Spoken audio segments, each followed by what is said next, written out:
श्रीनारायणस्तोत्रम् नारायणाय शुद्धाय शाश्वताय ध्रुवाय च भूतभव्यभवेशाय शिवाय शिवमूर्तये शिवयोनेः शिवाद्यायी शिवपूज्यतमाय च घोररूपाय महते युगान्तकरणाय च विश्वाय विश्वदेवाय विश्वेशाय महात्मने सहस्रोदरपादाय सहस्रनयनाय च सहस्रबाहवे चैव सहस्रवदनाय च शुचिस्रवाय महते ऋतुसंवत्सराय च ऋग्यजुःसामवक्त्राय अथर्वशिरसे नमः ऋषिकेशाय कृष्णाय द्रुहिडोरुक्रमाय च बृहद्वेगाय तार्क्ष्याय वराहायैकशृङ्गिणे शिपिविष्टाय सत्याय हरयेथ शिखण्डिने हुताशायोर्ध्ववक्त्राय रौद्रानीकाय साधवे सिन्धवे सिन्धुवर्षघ्ने देवानां सिन्धवे नमः गरुत्मते त्रिनेत्राय सुधर्माय वृषाकृते सम्राडुग्रे संकृतये विरजे संभवे भवे वृषाय वृषरूपाय विभवे भूर्भुवाय च दीप्तसृष्टाय यज्ञाय स्थिराय स्थविराय च अच्युताय तुषाराय वीराय च समाय च जिष्णवे पुरुहूताय वसिष्ठाय वराय च सत्येशाय सुरेशाय हरयेथ शिखण्डिने बर्हिषाय वरेण्याय वसवे विश्ववेधसे किरीटिने सुकेशाय वासुदेवाय शुष्मिणे बृहद्दुग्ध्यसुषेणाय युग्मे दुन्दुभये तथा भये सखाय विभवे भरद्वाजाभयाय च भास्कराय च चन्द्राय पद्मनाभाय भूरिणे पुनर्वसुभृतत्वाय जीवप्रभविषाय च वषट्काराय स्वाहाय स्वधाय निधनाय च ऋचे च यजुषे साम्ने त्रैलोक्यपतये नमः श्रीपद्मायात्मसदृशे धरणीधारणे परे सौम्या सौम्यस्वरूपाय सौम्ये सुमनसे नमः विश्वाय च सुविश्वाय विश्वरूपधराय च केशवाय सुकेशाय रश्मिकेशाय भूरिणे हिरण्यगर्भाय नमः सौम्याय वृषरूपिणे नारायणाग्र्यवपुषे पुरुहूताय वज्रिणे वर्मिणे वृषसेनाय धर्मसेनाय रोधसे मुनये ज्वरमुक्तायै ज्वराधिपतये नमः अनेत्राय त्रिनेत्राय पिङ्गलाय विडूर्मिणे तपोब्रह्मनिधानाय युगपर्यायिणे नमः शरणाय शरण्याय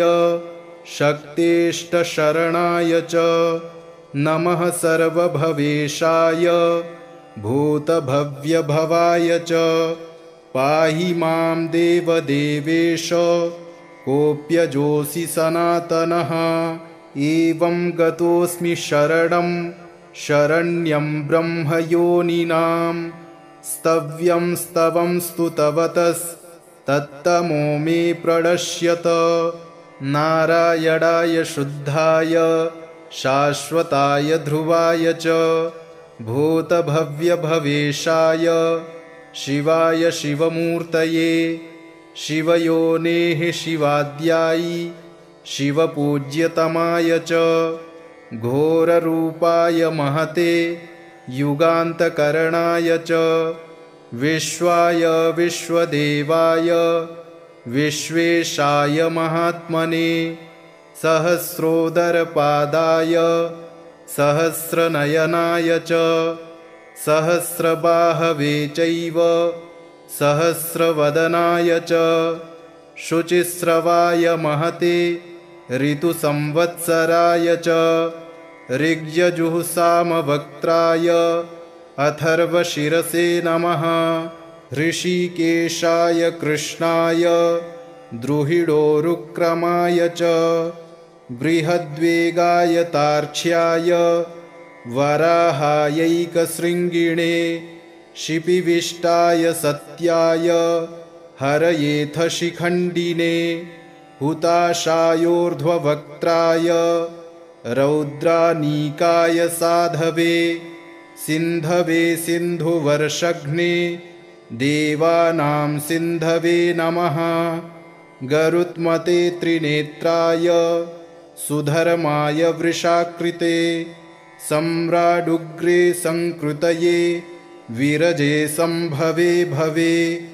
वृषाय वृषरूपाय विभवे भूर्भुवाय च दीप्तसृष्टाय यज्ञाय स्थिराय स्थविराय च अच्युताय तुषाराय वीराय च समाय च जिष्णवे पुरुहूताय वसिष्ठाय वराय च सत्येशाय सुरेशाय हरयेथ शिखण्डिने बर्हिषाय वरेण्याय वसवे विश्ववेधसे किरीटिने सुकेशाय वासुदेवाय शुष्मिणे बृहद्दुःख्यसुषेणाय युग्मे दुन्दुभये तथा भये सखाय विभवे भरद्वाजाभयाय च भास्कराय च चन्द्राय पद्मनाभाय भूरिणे पुनर्वसुभृतत्वाय जीवप्रभविषाय च वषट्काराय स्वाहाय स्वधाय निधनाय च ऋचे च यजुषे साम्ने त्रैलोक्यपतये नमः श्रीपद्मायात्मसदृशे धरणीधारणे परे सौम्या सौम्यस्वरूपाय सौम्ये सुमनसे नमः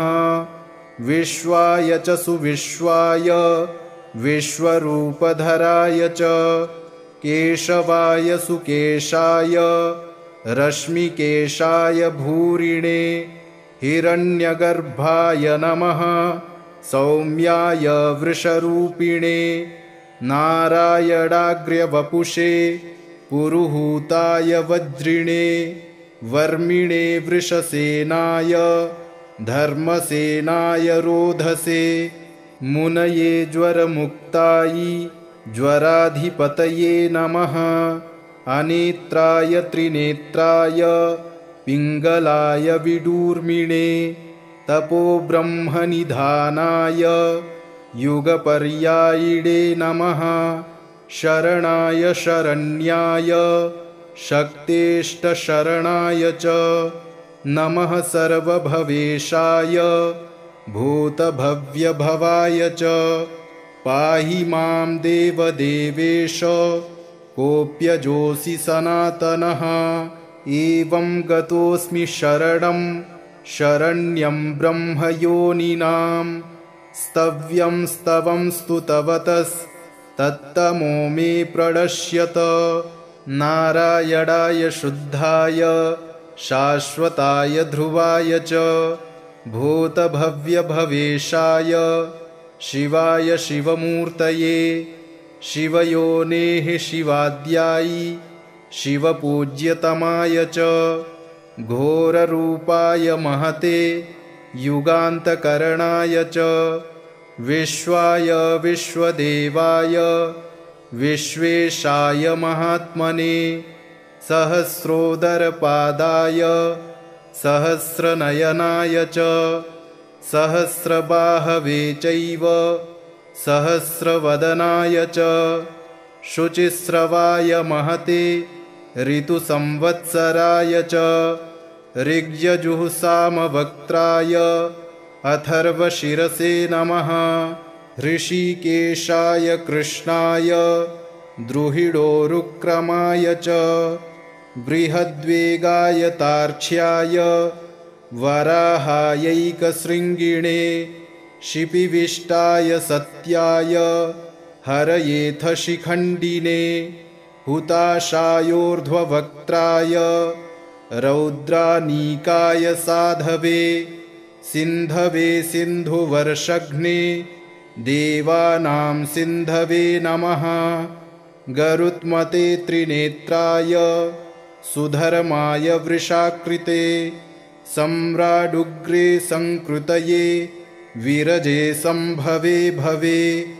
वृषाय वृषरूपाय विभवे भूर्भुवाय च दीप्तसृष्टाय यज्ञाय स्थिराय स्थविराय च अच्युताय तुषाराय वीराय च समाय च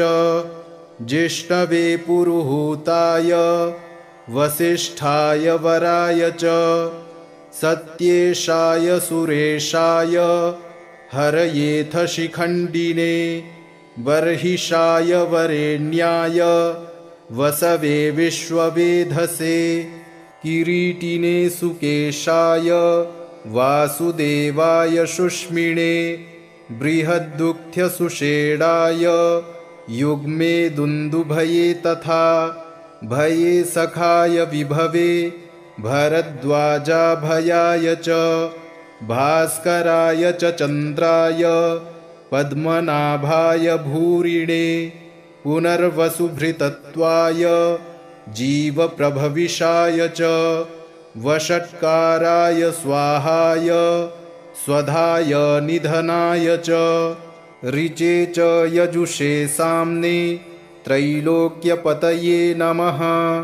श्रीपद्मायात्मसदृशे धरणीधारणे परे सौम्या सौम्यस्वरूपाय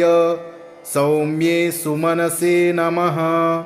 विश्वाय च सुविश्वाय विश्वरूपधराय च केशवाय सुकेशाय रश्मिकेशाय भूरिणे हिरण्यगर्भाय नमः। सौम्याय वृषरूपिणे नारायणाग्र्यवपुषे पुरुहूताय वज्रिणे वर्मिणे वृषसेनाय धर्मसेनाय रोधसे मुनये ज्वरमुक्तायै ज्वराधिपतये नमः। अनेत्राय त्रिनेत्राय पिङ्गलाय विडूर्मिणे तपोब्रह्मनिधानाय युगपर्यायिणे नमः। शरणाय शरण्याय शक्तेष्टशरणाय च नमः। सर्वभवेशाय भूतभव्यभवाय च पाहि मां देवदेवेश कोऽप्यजोऽसि सनातनः। एवं गतोऽस्मि शरणं शरण्यं ब्रह्मयोनिनां स्तव्यं स्तवं स्तुतवतस्तत्तमो मे प्रणश्यत। नारायणाय शुद्धाय शाश्वताय ध्रुवाय च भूतभव्यभवेशाय शिवाय शिवमूर्तये शिवयोनेः शिवाद्यायि शिवपूज्यतमाय च घोररूपाय महते युगान्तकरणाय च विश्वाय विश्वदेवाय विश्वेशाय महात्मने सहस्रोदरपादाय सहस्रनयनाय च सहस्रबाहवे चैव सहस्रवदनाय च शुचिस्रवाय महते ऋतुसंवत्सराय च ऋग्यजुःसामवक्त्राय अथर्वशिरसे नमः। ऋषिकेशाय कृष्णाय द्रुहिडोरुक्रमाय च बृहद्वेगाय तार्क्ष्याय वराहायैकशृङ्गिणे शिपिविष्टाय सत्याय हरयेथ शिखण्डिने हुताशायोर्ध्ववक्त्राय रौद्रानीकाय साधवे सिन्धवे सिन्धुवर्षघ्ने देवानां सिन्धवे नमः गरुत्मते त्रिनेत्राय सुधर्माय वृषाकृते सम्राडुग्रे संकृतये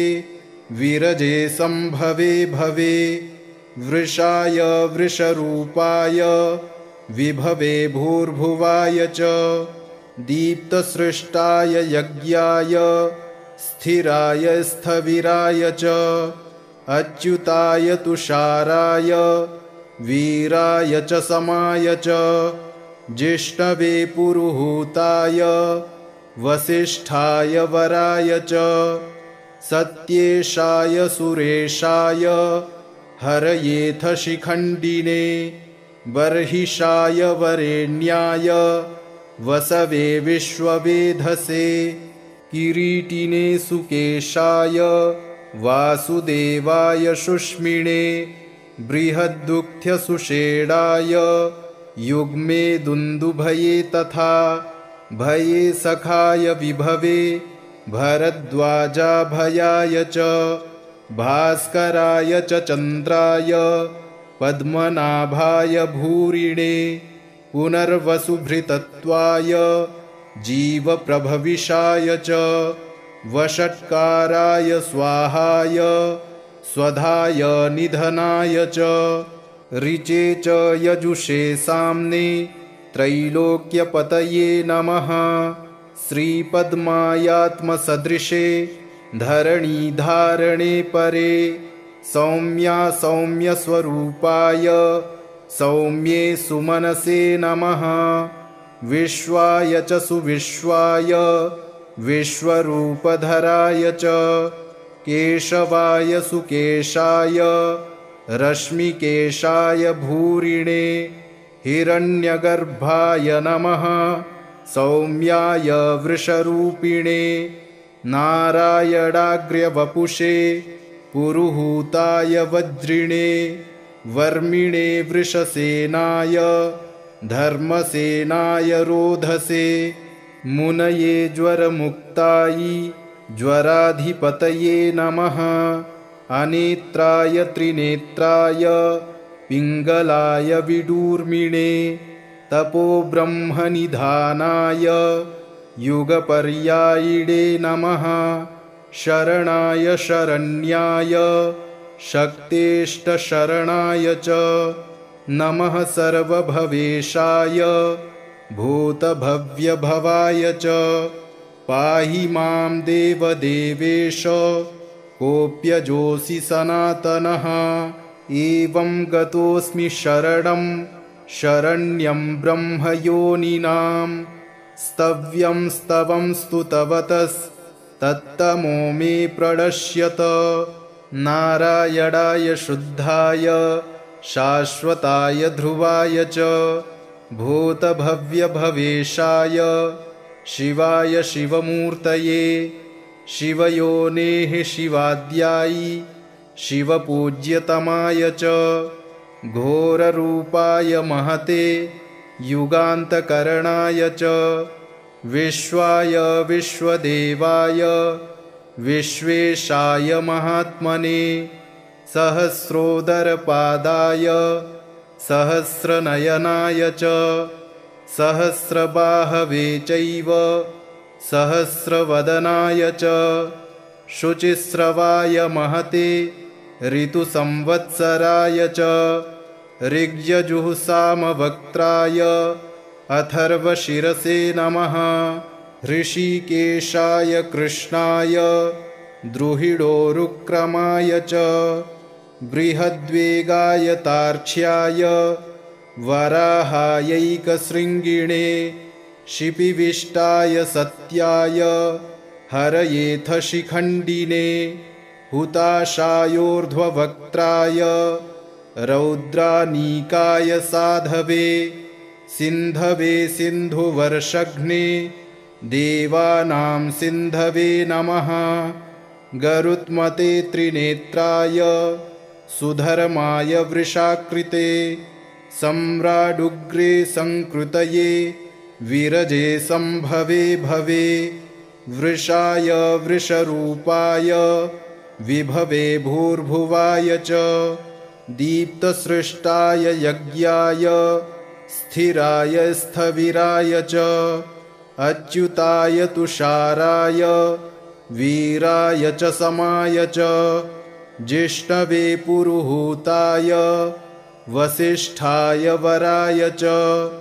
सत्येशाय सुरेशाय हरयेथ शिखण्डिने बर्हिषाय वरेण्याय वसवे विश्ववेधसे किरीटिने सुकेशाय वासुदेवाय शुष्मिणे बृहद्दुःख्यसुषेणाय युग्मे दुन्दुभये तथा भये सखाय विभवे भरद्वाजाभयाय च भास्कराय च चन्द्राय पद्मनाभाय भूरिणे पुनर्वसुभृतत्वाय जीवप्रभविषाय च वषट्काराय स्वाहाय स्वधाय निधनाय च ऋचे च यजुषे साम्ने त्रैलोक्यपतये नमः। श्रीपद्मायात्मसदृशे धरणीधारणे परे सौम्या सौम्यस्वरूपाय सौम्ये सुमनसे नमः। विश्वाय च सुविश्वाय विश्वरूपधराय च केशवाय सुकेशाय रश्मिकेशाय भूरिणे हिरण्यगर्भाय नमः। सौम्याय वृषरूपिणे नारायणाग्र्यवपुषे पुरुहूताय वज्रिणे वर्मिणे वृषसेनाय धर्मसेनाय रोधसे मुनये ज्वरमुक्तायै ज्वराधिपतये नमः। अनेत्राय त्रिनेत्राय पिङ्गलाय विडूर्मिणे तपोब्रह्मनिधानाय युगपर्यायिणे नमः। शरणाय शरण्याय शक्तेष्टशरणाय च नमः। सर्वभवेशाय भूतभव्यभवाय च पाहि मां देवदेवेश कोऽप्यजोऽसि सनातनः। एवं गतोऽस्मि शरणं शरण्यं ब्रह्मयोनिनां स्तव्यं स्तवं स्तुतवतस्तत्तमो मे प्रणश्यत। नारायणाय शुद्धाय शाश्वताय ध्रुवाय च भूतभव्यभवेशाय शिवाय शिवमूर्तये शिवयोनेः शिवाद्यायि शिवपूज्यतमाय च घोररूपाय महते युगान्तकरणाय च विश्वाय विश्वदेवाय विश्वेशाय महात्मने सहस्रोदरपादाय सहस्रनयनाय च सहस्रबाहवे चैव सहस्रवदनाय च शुचिस्रवाय महते ऋतुसंवत्सराय च ऋग्यजुःसामवक्त्राय अथर्वशिरसे नमः। ऋषिकेशाय कृष्णाय द्रुहिडोरुक्रमाय च बृहद्वेगाय तार्क्ष्याय वराहायैकशृङ्गिणे शिपिविष्टाय सत्याय हरयेथ शिखण्डिने हुताशायोर्ध्ववक्त्राय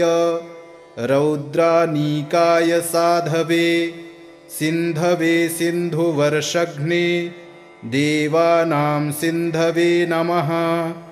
गरुत्मते त्रिनेत्राय सुधर्माय वृषाकृते सम्राडुग्रे संकृतये विरजे संभवे भवे। वृषाय वृषरूपाय विभवे भूर्भुवाय च दीप्तसृष्टाय यज्ञाय स्थिराय स्थविराय च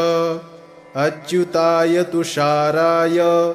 वीराय च समाय च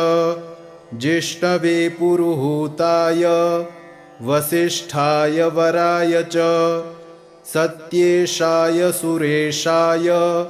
हरयेथ शिखण्डिने बर्हिषाय वरेण्याय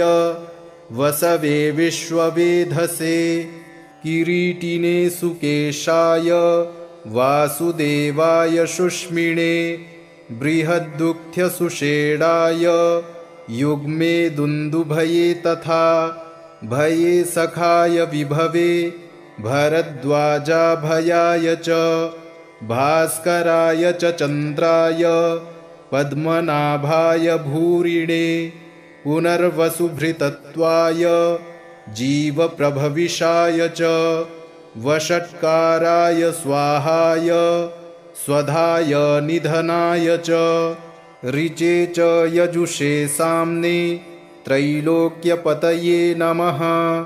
श्रीपद्मायात्मसदृशे धरणीधारणे परे सौम्या सौम्यस्वरूपाय सौम्ये सुमनसे नमः विश्वाय च सुविश्वाय विश्वरूपधराय च केशवाय सुकेशाय रश्मिकेशाय भूरिणे हिरण्यगर्भाय नमः सौम्याय वृषरूपिणे नारायणाग्र्यवपुषे पुरुहूताय वज्रिणे वर्मिणे वृषसेनाय धर्मसेनाय रोधसे मुनये ज्वरमुक्तायै ज्वराधिपतये नमः अनेत्राय त्रिनेत्राय पिङ्गलाय विडूर्मिणे तपोब्रह्मनिधानाय युगपर्यायिणे नमः शरणाय शरण्याय शक्तेष्टशरणाय च नमः सर्वभवेशाय भूतभव्यभवाय च पाहि मां देवदेवेश कोऽप्यजोऽसि सनातनः एवं गतोऽस्मि शरणं शरण्यं ब्रह्मयोनिनां स्तव्यं स्तवं स्तुतवतस्तत्तमो मे प्रणश्यत नारायणाय शुद्धाय शाश्वताय ध्रुवाय च भूतभव्यभवेशाय शिवाय शिवमूर्तये शिवयोनेः शिवाद्यायि शिवपूज्यतमाय च घोररूपाय महते युगान्तकरणाय च विश्वाय विश्वदेवाय विश्वेशाय महात्मने सहस्रोदरपादाय सहस्रनयनाय च सहस्रबाहवे चैव सहस्रवदनाय च शुचिस्रवाय महते ऋतुसंवत्सराय च ऋग्यजुःसामवक्त्राय अथर्वशिरसे नमः ऋषिकेशाय कृष्णाय द्रुहिडोरुक्रमाय च बृहद्वेगाय तार्क्ष्याय वराहायैकशृङ्गिणे शिपिविष्टाय सत्याय हरयेथ शिखण्डिने हुताशायोर्ध्ववक्त्राय रौद्रानीकाय साधवे सिन्धवे सिन्धुवर्षघ्ने देवानां सिन्धवे नमः गरुत्मते त्रिनेत्राय सुधर्माय वृषाकृते सम्राडुग्रे संकृतये विरजे संभवे भवे वृषाय वृषरूपाय विभवे भूर्भुवाय च दीप्तसृष्टाय यज्ञाय स्थिराय स्थविराय च अच्युताय तुषाराय वीराय च समाय च जिष्णवे पुरुहूताय वसिष्ठाय वराय च सत्येशाय सुरेशाय हरयेथ शिखण्डिने बर्हिषाय वरेण्याय वसवे विश्ववेधसे किरीटिने सुकेशाय वासुदेवाय शुष्मिणे बृहद्दुःख्यसुषेणाय युग्मे दुन्दुभये तथा भये सखाय विभवे भरद्वाजाभयाय च भास्कराय च चन्द्राय पद्मनाभाय भूरिणे पुनर्वसुभृतत्वाय जीवप्रभविषाय च वषट्काराय स्वाहाय स्वधाय निधनाय च ऋचे च यजुषे साम्ने त्रैलोक्यपतये नमः श्रीपद्मायात्मसदृशे धरणीधारणे परे सौम्या सौम्यस्वरूपाय सौम्ये सुमनसे नमः विश्वाय च सुविश्वाय विश्वरूपधराय च केशवाय सुकेशाय रश्मिकेशाय भूरिणे हिरण्यगर्भाय नमः सौम्याय वृषरूपिणे नारायणाग्र्यवपुषे पुरुहूताय वज्रिणे वर्मिणे वृषसेनाय धर्मसेनाय रोधसे मुनये ज्वरमुक्तायै ज्वराधिपतये नमः अनेत्राय त्रिनेत्राय पिङ्गलाय विडूर्मिणे तपोब्रह्मनिधानाय युगपर्यायिणे नमः शरणाय शरण्याय शक्तेष्टशरणाय च नमः सर्वभवेशाय भूतभव्यभवाय च पाहि मां देवदेवेश कोऽप्यजोऽसि सनातनः एवं गतोऽस्मि शरणं शरण्यं ब्रह्मयोनिनां स्तव्यं स्तवं स्तुतवतस्तत्तमो मे प्रणश्यत नारायणाय शुद्धाय शाश्वताय ध्रुवाय च भूतभव्यभवेशाय शिवाय शिवमूर्तये शिवयोनेः शिवाद्यायि शिवपूज्यतमाय च घोररूपाय महते युगान्तकरणाय च विश्वाय विश्वदेवाय विश्वेशाय महात्मने सहस्रोदरपादाय सहस्रनयनाय च सहस्रबाहवे चैव सहस्रवदनाय च शुचिस्रवाय महते ऋतुसंवत्सराय च ऋग्यजुःसामवक्त्राय अथर्वशिरसे नमः ऋषिकेशाय कृष्णाय द्रुहिडोरुक्रमाय च बृहद्वेगाय तार्क्ष्याय वराहायैकशृङ्गिणे शिपिविष्टाय सत्याय हरयेथ शिखण्डिने हुताशायोर्ध्ववक्त्राय रौद्रानीकाय साधवे सिन्धवे सिन्धुवर्षघ्ने देवानां सिन्धवे नमः गरुत्मते त्रिनेत्राय सुधर्माय वृषाकृते सम्राडुग्रे संकृतये विरजे संभवे भवे वृषाय वृषरूपाय विभवे भूर्भुवाय च दीप्तसृष्टाय यज्ञाय स्थिराय स्थविराय च अच्युताय तुषाराय वीराय च समाय च जिष्णवे पुरुहूताय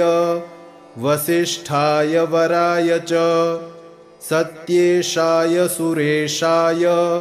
हरयेथ शिखण्डिने बर्हिषाय वरेण्याय वसवे विश्ववेधसे किरीटिने सुकेशाय वासुदेवाय शुष्मिणे बृहद्दुःख्यसुषेणाय युग्मे दुन्दुभये तथा भये सखाय विभवे भरद्वाजाभयाय च भास्कराय च चन्द्राय पद्मनाभाय भूरिणे पुनर्वसुभृतत्वाय जीवप्रभविषाय च वषट्काराय स्वाहाय स्वधाय निधनाय च ऋचे च यजुषे साम्ने त्रैलोक्यपतये नमः श्रीपद्मायात्मसदृशे धरणीधारणे परे सौम्या सौम्यस्वरूपाय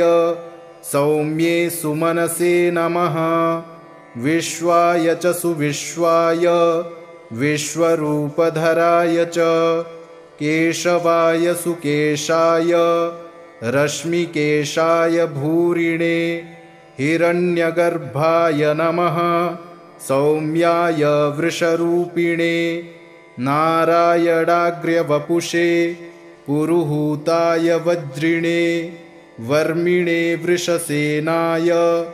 धर्मसेनाय रोधसे मुनये ज्वरमुक्तायै ज्वराधिपतये नमः अनेत्राय त्रिनेत्राय पिङ्गलाय विडूर्मिणे तपोब्रह्मनिधानाय युगपर्यायिणे नमः शरणाय शरण्याय शक्तेष्टशरणाय च नमः सर्वभवेशाय भूतभव्यभवाय च पाहि मां देवदेवेश कोऽप्यजोऽसि सनातनः एवं गतोऽस्मि शरणं शरण्यं ब्रह्मयोनिनां